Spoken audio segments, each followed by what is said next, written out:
The following is a presentation on the DonnieSport 17 Network.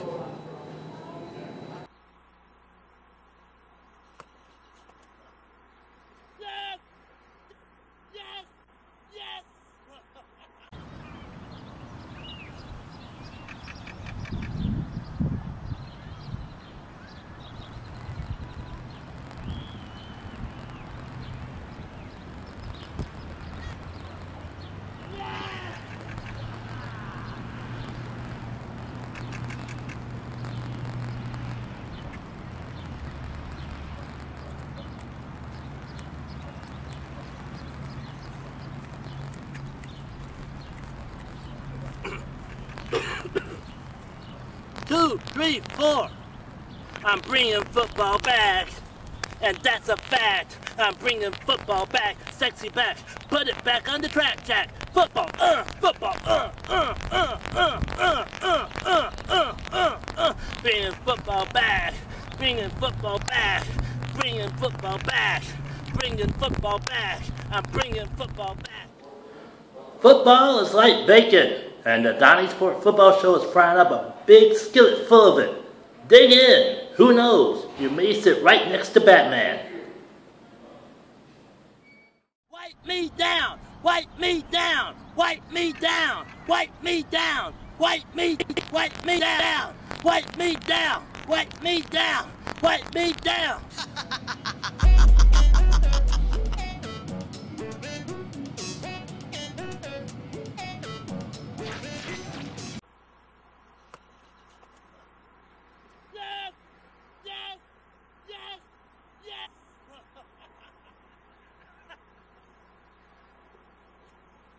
Welcome to the football show on the DonnieSport 17 Network on YouTube. Woo!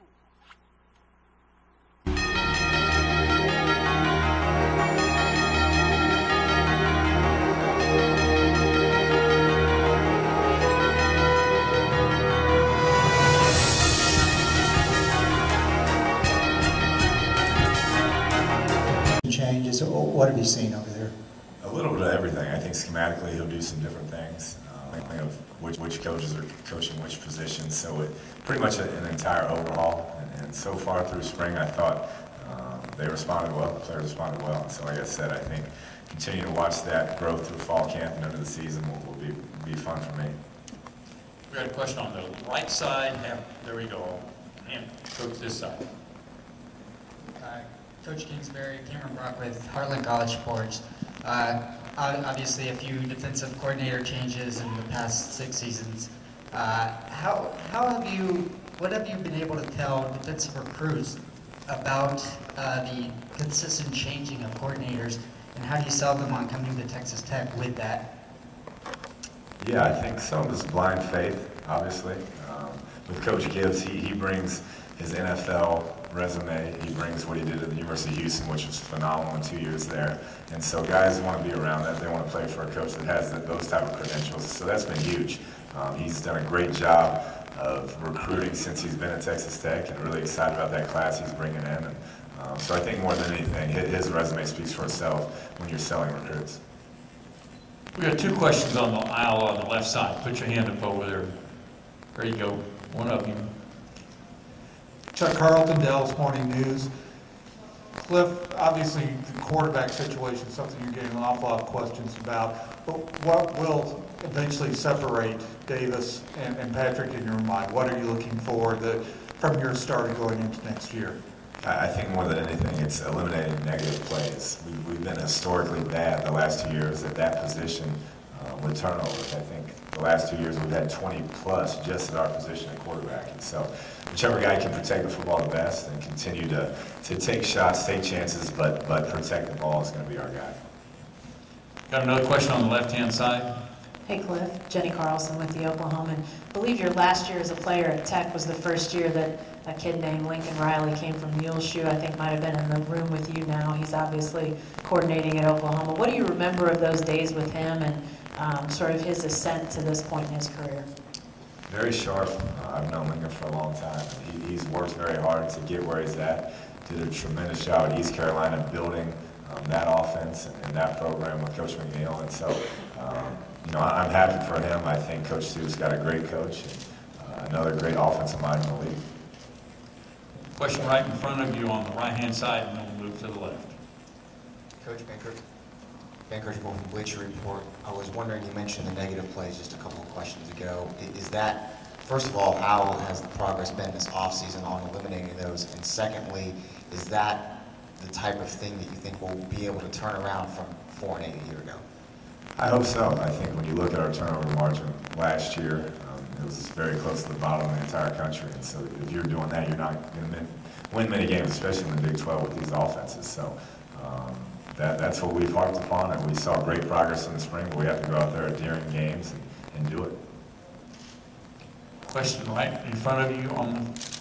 Hey, Kliff, Suzanne Halliburton with Austin American-Statesman, piggybacking on the quarterback. When you're talking about eliminating negative plays, are you going to literally have to go into the season with Mahomes and Webb to test how well they do with protecting the ball? I'm not planning on it right now. I'm planning on naming a starter fairly early in camp and trying to develop that chemistry with the first team and second teams. So no, we will try to get that handled. Now, if somebody falters early on, we do feel like we have two guys that can win games, and so that is a luxury we haven't had. All the way in the back, right straight in front of you, Coach. Hi, Coach. Ben Dotson with RCFB. Have red zone situations been a focus this offseason? Yeah, we got to get to the red zone more, I think, first off. You know, we've always been able to get yards since I've been at Texas Tech. I think we've been in top 10 the first 2 years as far as yards per game, but the turnovers have killed us, and not being efficient down there in the red zone have hurt us as well. So that's definitely been an area we've been trying to improve upon. We got a question on the left side on the aisle. JD, keep your hand up, please.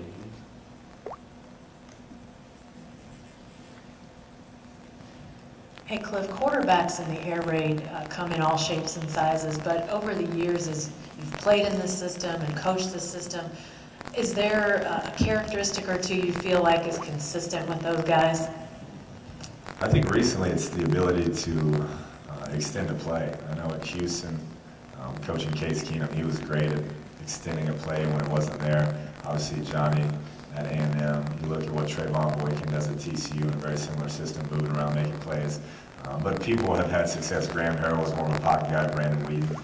So I think the trend now is going to more of guys that can extend the play. But if you're a smart guy, you can get it on time, you can get through your reads quickly, you have a chance to have success in that system. Question on the aisle on that same side. Coach Damon Sales, Bleacher Report. In an offense like yours, you obviously need a good quarterback. You're going to need some offensive linemen to make things happen in the trenches. But let's talk about the wide receivers. Where are your wide receivers stacking up, and what are your expectations for them?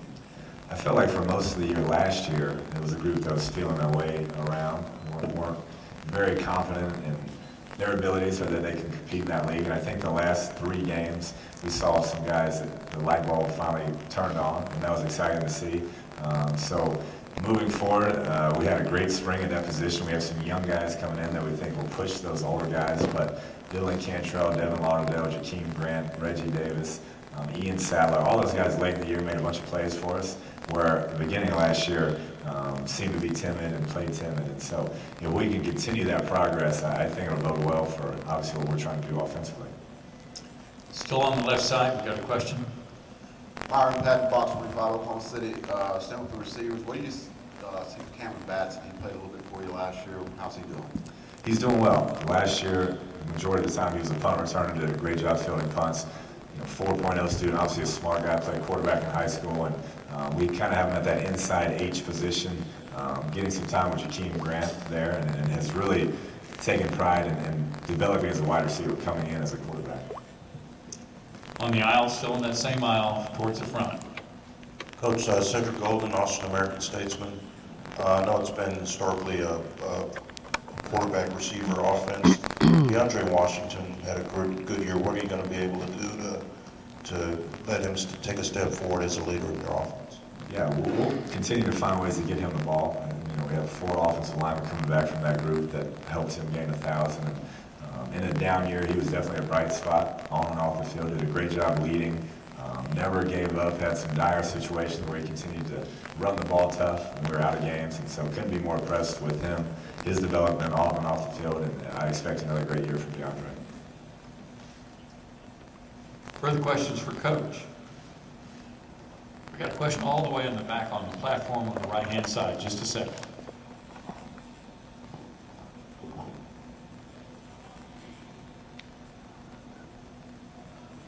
Garrett Sanders from KTK News out of Tyler. Coach, talk about the chemistry you've seen between Cantrell and Mahomes, since they were so good at White House, what you're seeing there in Lubbock now. Yeah, Pat looks for him when he's on the field, that's for sure. They had a bunch of connections in high school, and anytime we get in live situations and they're both out there, there's a good chance that ball's going his way. So it's been fun to watch their development. They do such a great job at White House training those players. And so both guys came in very ready to compete in offense. We got a question on the left-hand side. Put your hand up so we can get the microphone to you. There we go. Thank you.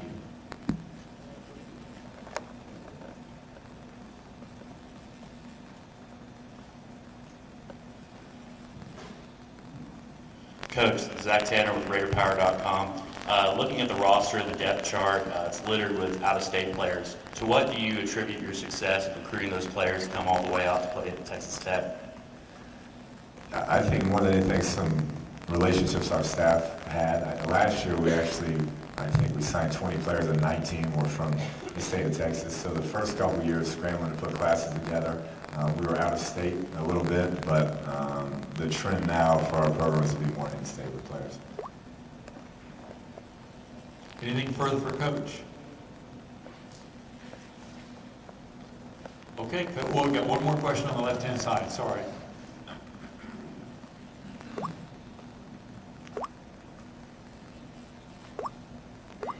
Barry Trammell with Oklahoma. Kliff, you go to Fayetteville in September.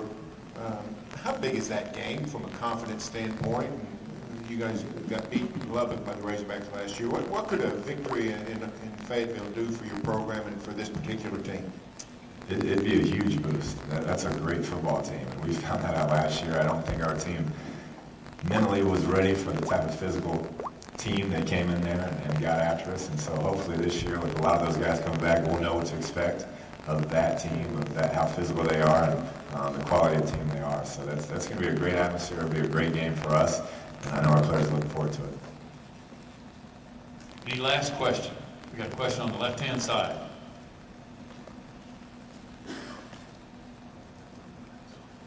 Don Williams from the Lubbock Avalanche Journal. Kliff, considering the fact that Patrick Mahomes and Davis Webb both have had success in their careers, if one of them struggles for, say, 2-3 series, would you be more inclined to go to your backup this year than you might normally do otherwise? Yeah, that's a great question. I think it'll be a field situation because if we name a starter, we're going to ride with that guy, knowing that we have a great insurance policy behind him. But I wouldn't expect a quick hook on whoever we name a starter. This will be the final question for Coach in the middle of the Tim Griffin again. Mike Mitchell is coming from Ohio State. He's a transfer to your program. What have you seen in him as a layoff cause any changes in him, and what potentially could he mean for your defense? He's one of the most physically impressive young men I've ever seen as far as speed and size and strength. And, I think the year out, he's just got to get back to playing the game, playing that many plays and that many reps. And he definitely brings a different type of physicality. And so once he gets our system down and gets back in game shape, I think we'll get something out of him. Okay, Coach, thank you very much for Thank you. comments and best of luck.